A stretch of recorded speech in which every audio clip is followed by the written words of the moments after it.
5월 8일 살아계신 하나님의 말씀 누가복음 15장 11절부터 24절 말씀을 가지고 궁핍할 때의 대책이라고 하는 저의 말씀드립니다.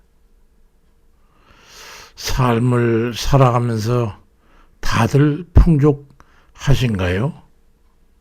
또는 또 넉넉하시게요? 그래서 그냥 감사와 찬양이 끝이 없습니까? 그러면 감사한 일이죠. 참 축복할 일이죠. 그렇지만 그렇지 못한 이들이 의외로 더 많으리라고 생각합니다. 그건 이유를 따져보면 성경 말씀에 보면 길을 잘못 들어선 것으로 말씀합니다. 가던 길을 멈추시고 주의 말씀이 어떻게 말씀하고 있는지 한번 살펴보시고 길을 한번 다시 잡아보시는 게 좋겠습니다. 우리가 하나님을 떠나면 빈핍한 상황에 처하게 되는 거예요. 누가복음 15장 13절 이하에 둘째 아들이 재물을 다 모아가지고 먼 나라에 가서 거기서 허랑방탕하여 그 재산을 낭비하더니 다 없앤 후 그 나라에 크게 흉년이 들어서 그가 비로소 궁핍한지라 말씀하고 있습니다. 하나님 백성이 새 하나님을 떠나서 세상으로 가게 되면 영적으로나 육체적으로 반드시 모두 어려움에 처하게 됩니다. 아모스 8장 11절에도 주 여호와의 말씀이니라. 보라 나를 이를지라 내가 기근을 땅에 보내리니 양식이 없어 주림이 아니고 물이 없어 가람이 아니고 여호와의 말씀을 듣지 못한 기갈이라고 말씀하고 있습니다. 아버지 하나님의 은혜가 고갈되면 흔히 겪게 되는 전형적인 궁핍의 형태들이죠.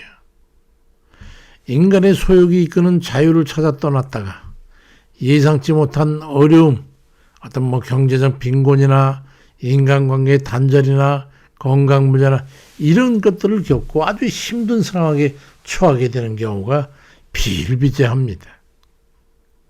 세상의 유혹에 이끌려 교회를 떠나거나 믿음에서 떨어져 가지고 주의 손께서 멀어짐으로 은혜 떨어질 때 어려움이나 고통을 겪으면서 영적인 갈급함을 느끼고 나서 다시 신앙의 공동체나 하나님께로 돌아와 마음의 평안과 회복을 얻게 되는 그런 경우죠.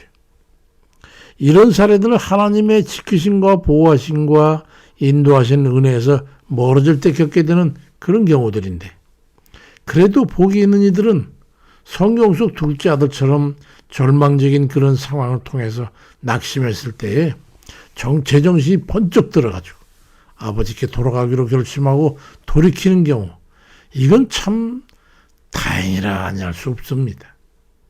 그렇지만 깨닫지를 못하고 수렁에 빠진 것처럼 헤어나지를 못하고 낙심과 좌절의 상황이 길어지게 되면 그 인생을 허비하게 되는 경우가 적지 않습니다.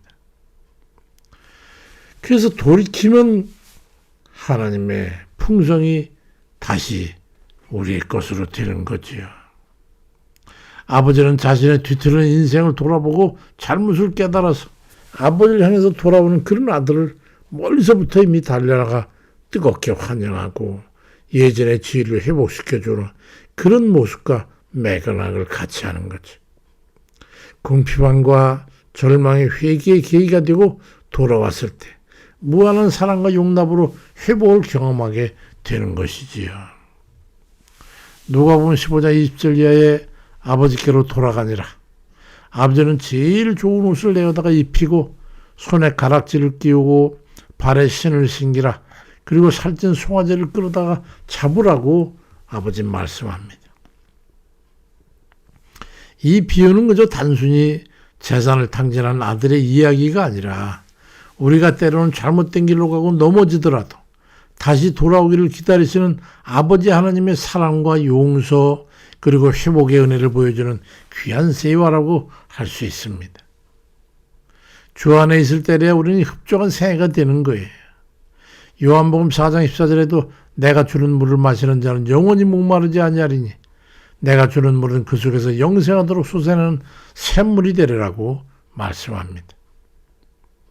주께서 목자가 되시고 그 목장에 거하는 양들은 풍요와 안전과 평안을 보장받는 것이지만 주의 목장을 떠나 세상 삶에 속하고 살아가게 될 때는 궁핍과 불안에 휩싸이게 될 수밖에 없는 거예요.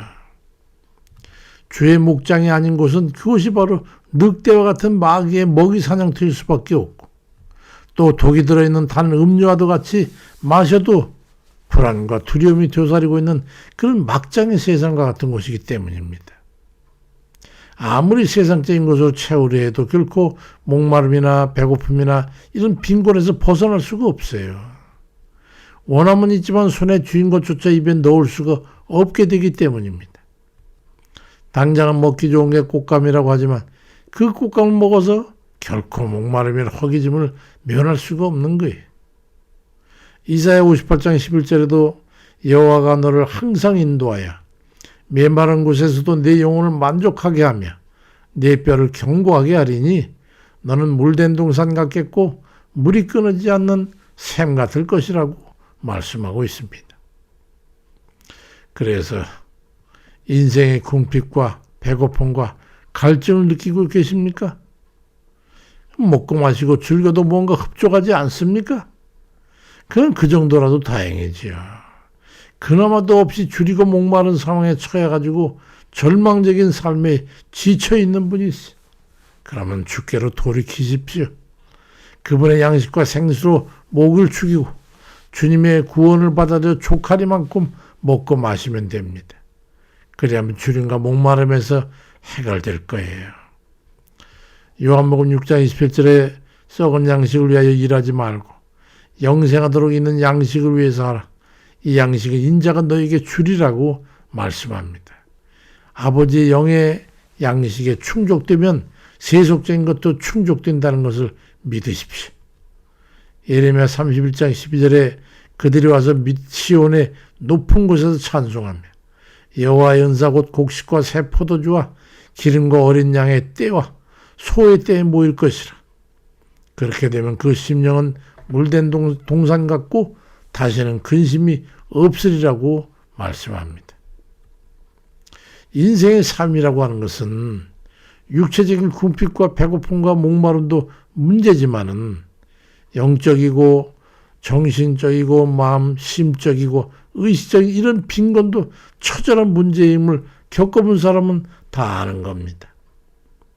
이 모든 것을 해결할 수 있는 유일한 길은 예수 그리스도를 통한 아버지 하나님 뿐이시라는 것을 깨달으시기 바랍니다.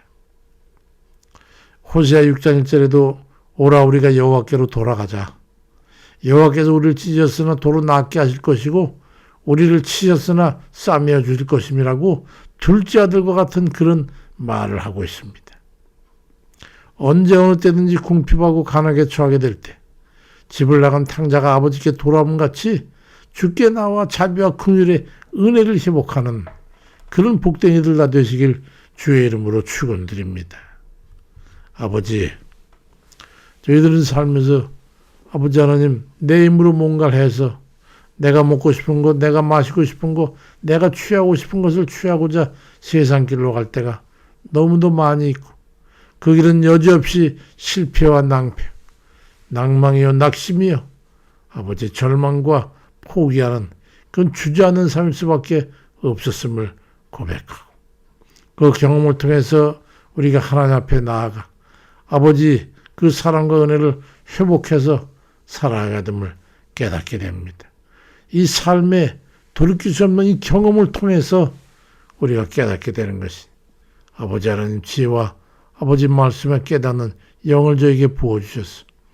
아버지 세상의 삶에 이 짧은 눈 깜짝을 새는 안개도 험한 이 세상에 아버지 다시 낭비하는 그런 날이 없이 아버지 말씀에 따라서 정말 지혜에 충족한 그런 삶이 되도록 인도해 주옵소서.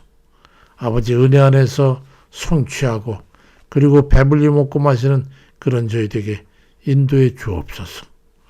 예수 그리스도의 이름으로 기도드립니다. 아멘입니다.